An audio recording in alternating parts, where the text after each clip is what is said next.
So how do I rate Prime Minister Narendra Modi's speech on August 15 from the ramparts of Red Fort?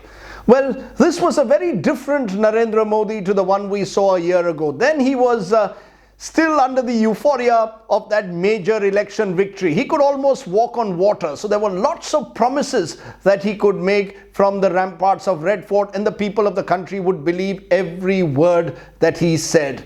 This was a very different Prime Minister that we saw today. This was a more cautious Prime Minister in many ways. This was not a Prime Minister who was making any flamboyant new promises. This was a Prime Minister a little bit more in the test match mode. In 2014, the country saw him as a T20 batsman, ready to hit a six almost of every ball. Now, for example, on One Rank, One Pension, the Prime Minister was talking about the importance of due diligence and consultation. You got a sense that Narendra Modi is moving from the hope of 2014 to the bitter realities of 2015. He knows, for example, as the washed out session of the monsoon session of Parliament showed, that the opposition isn't going to play ball on every issue. So, for example, there was no mention also this time of the land acquisition, which is hanging fire. There was no mention of the goods and services tax, about which there is still a question mark. I thought it was interesting that the Prime Minister was angry and combative on the issue of corruption, claiming that he is determined to root out corruption. He didn't, though, mention by one word the Vyapam scam. But clearly some of the bravado of 2014, na khaunga, na khane dunga, well, the Prime Minister is slowly realizing that rooting out corruption also takes time. There is no overnight magic formula that a Prime Minister can have. As he said, it's become a cancer. Deemak ki tarah ban gaya hai, and you can't remove it by simply a little bandage here or a bandage there. The sense I got at the end of the day, this is a Prime Minister who slowly, gradually is realizing that he has to play for the long term.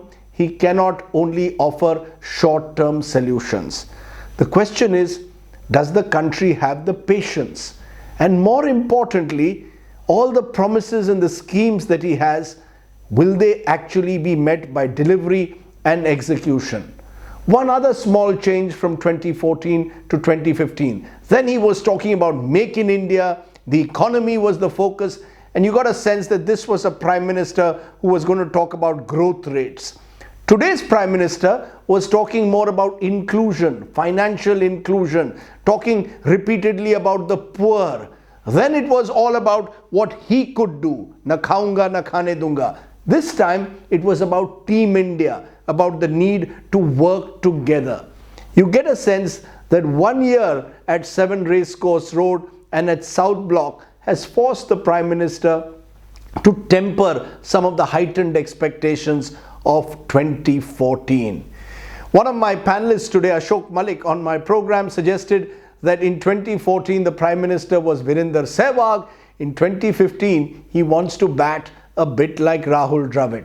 But remember, Rahul Dravid always delivered. It wasn't just promises, there was always delivery. The question is, as the Prime Minister presents his report card to the country, can he deliver? He's got a lot of great ideas. Execution now is the key.